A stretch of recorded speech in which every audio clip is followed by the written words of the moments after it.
Les autoroutes sont des chaussées à sens unique séparées par des terre-pleins conçus pour des déplacements rapides. Elles ne traversent pas d'agglomération et ne comportent pas d'intersection. L'autoroute est indiquée par la lettre A suivie d'un numéro repérable sur une carte. Manon et Nicolas rejoignent des amis en vacances. Ils privilégient l'autoroute pour gagner du temps. L'autoroute est toujours équipée d'un terre-plein central et de glissières de sécurité au bord de la route. L'autoroute est interdite aux usagers et aux véhicules trop lents car il serait un danger sur ces voies rapides. L'accès est donc interdit aux piétons, cyclistes et véhicules sans moteur, aux cyclomoteurs, voiturettes, tricycles, quadricycles et tracteurs agricoles, aux cavaliers et véhicules à traction animale, aux véhicules non immatriculés et aux véhicules avec plusieurs remorques. Pour se diriger vers une autoroute, il faut suivre les panneaux bleus qui ont le symbole de l'autoroute. Certains panneaux verts ont aussi ce symbole. Cela signifie qu'une partie de l'itinéraire comporte une autoroute. L'entrée de l'autoroute est indiquée également par ce panneau. L'entrée sur l'autoroute se fait souvent en deux temps. Il y a d'abord une bretelle d'accès, souvent en forme de virage et avec une vitesse limitée. Elle permet de voir la circulation et la longueur de la voie d'insertion. Ensuite, vous devez accélérer sur la voie d'accélération ou d'insertion. Attention, cette voie se termine toujours par un céder le passage. Vous devez soit ralentir pour laisser passer les véhicules déjà présents sur l'autoroute, soit accélérer afin de vous insérer. Attention, il est interdit de s'arrêter sur la voie d'insertion et il ne faut pas gêner les véhicules déjà présents. Avant la bretelle d'accès ou peu après, le conducteur doit passer un péage. Le péage est toujours annoncé par un panneau. À l'entrée, le conducteur prend le plus souvent un ticket et il paiera au péage situé à la sortie de l'autoroute. Mais il peut arriver qu'il paye aussi à l'entrée.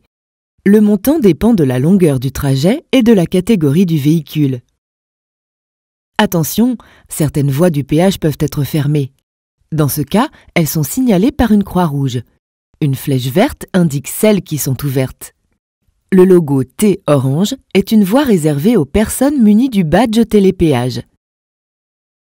Des règles précises de circulation doivent être respectées sur l'autoroute. Vous devez toujours rouler le plus à droite possible. Attention à ne pas confondre la voie de droite avec la bande d'arrêt d'urgence. Les voies de gauche ne sont utilisées qu'en cas de dépassement. La vitesse minimum obligatoire pour rouler sur la voie de gauche est de 80 km/h. Certaines manœuvres sont interdites, comme le demi-tour. La marche arrière, comme pour rattraper une sortie que vous auriez manquée.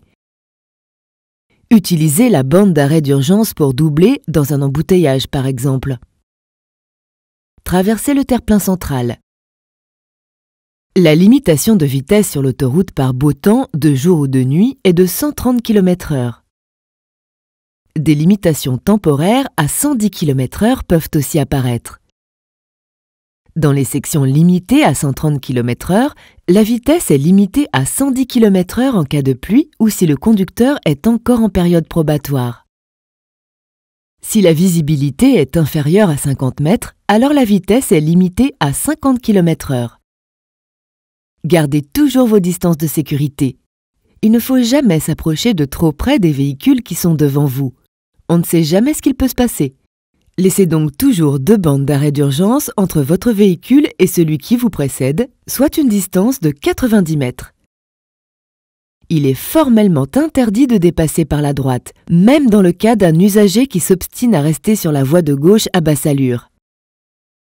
Vous pouvez en revanche dépasser plusieurs véhicules à la fois quand vous êtes dans la voie de gauche. Manon est excédée par les bouchons sur l'autoroute. Elle ne peut pas dépasser par la voie de gauche car ça n'avance pas non plus.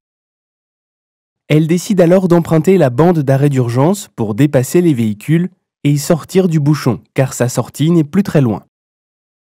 Elle commence à accélérer et percute alors une voiture garée sur la bande d'arrêt d'urgence en panne. Fort heureusement, le conducteur de la voiture en panne était derrière les glissières de sécurité, avec un gilet, en attendant les dépanneurs. Il est strictement interdit d'utiliser la bande d'arrêt d'urgence, ni pour stationner, ni pour s'arrêter, et encore moins pour rouler et doubler d'autres voitures. Si vous êtes coincé dans des embouteillages, soyez patient et restez calme. Vous ne devez pas faire n'importe quoi. Rappelez-vous, la bande d'arrêt d'urgence ne sert qu'en cas de problème grave. Accident, panne, crevaison, voyant rouge, malaise. Une fois le véhicule arrêté, mettez votre gilet de sécurité, sortez du véhicule, puis mettez-vous derrière les glissières de sécurité pour appeler des secours avec votre téléphone ou avec les téléphones de secours prévus à cet effet et situés derrière les glissières de sécurité.